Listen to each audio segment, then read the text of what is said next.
KBC news के साथ लगातार खबरों में बने रहने के लिए पहले सब्सक्राइब बटन दबाएं और उसके बाद घंटी वाला बटन दबाएं। और अब अगली खबर। बीती रात लगभग 11 बजे पूरा जिला अचानक आई तेज आंधी से थर्रा उठा। थोड़ी ही देर में तेज आंधी के साथ मूसलाधार बारिश भी होने लगी। बादल गरजने लगे, आसमान में बिजली चमकने लगी। ऐसा लग रहा था मानो कोई प्रलय आ गया हो। लोग अपने अपने घरों में दुबक गए। जो सोए थे वो इस प्रलय की आवाज से जग गए। तभी अचानक शहर की बिजली भी गुल हो गई। चारों ओर अंधेरा छा गया, गुप अंधेरा। एक ओर अंधकार और दूसरी ओर आसमान में चमकती बिजली और बादलों की तेज गर्जन और ऊपर से तेज आंधी की साएं साएं करती आवाज। लोग सहमे थे। लगभग 1.5 घंटे तक चले इस प्रलय ने लोगों को पूरी तरह भयभीत कर दिया था। जब रात्रि के लगभग 12:30 बजे आंधी रुकी तब जाकर लोगों ने चैन की सांस ली। लेकिन इस बीच इस आंधी ने जिले को भारी क्षति पहुंचा दी थी। जिले के अधिकांश क्षेत्रों में लहलहाती फसल को भारी क्षति पहुंची थी। अगर हम कटिहार शहर की ही बात करें तो कटिहार शहर के कई घरों की छतें उड़ गई। कई स्थानों पर बिजली के खंभे गिर गए और तो और वर्षों पुराने वृक्ष भी जमींदोज हो गए। नया टोला फुलवाड़ी में रहने वाले जोगन शाह के टाली वाले मकान पर तो बिजली का एक खंभा ही जा गिरा। गनीमत ये रही कि टाली की छत तो पूरी तरह टूट गई, लेकिन किसी घर वालों को कोई चोट नहीं आई। इस खंभे को आज दिन में बिजली विभाग के कर्मचारियों द्वारा ठीक कर दिया गया। इधर गौशाला शरीफगंज में भी एक विशाल का सिमर का वृक्ष जमींदोज हो गया।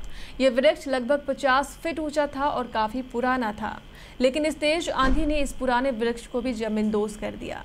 चमड़ा गोदाम के निकट रहने वाले अली हैदर खान के घर में लगा यह वृक्ष घर के टाली पर जा गिरा। यहाँ भी किस्मत ने साथ दिया। घर की टाली टूट गई, लेकिन घर के अंदर सोए लोग बाल बाल बच गए।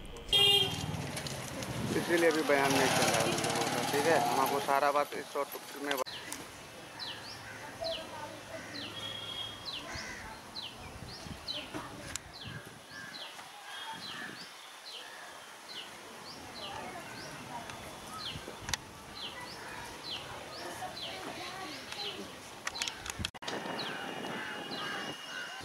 ऐसे अपने ही मतलब तरीका से जितना हार्ड हो सके हार्ड।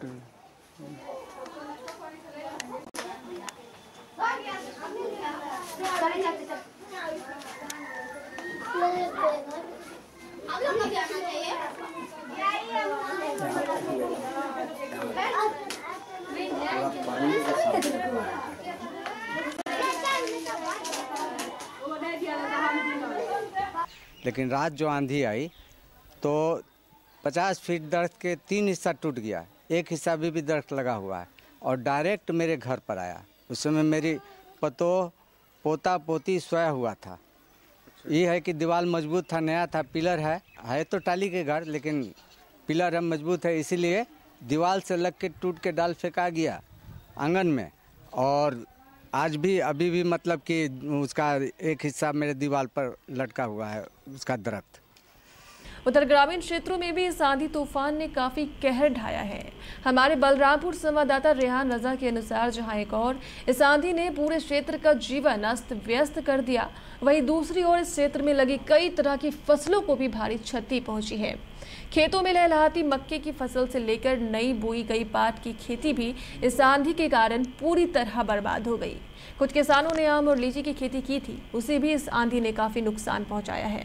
पैसों की कमी के कारण कुछ किसानों ने तरबूज, खीरा और खरबूजा की खेती की थी, लेकिन वो सब भी इस आंधी के शिकार हो गए।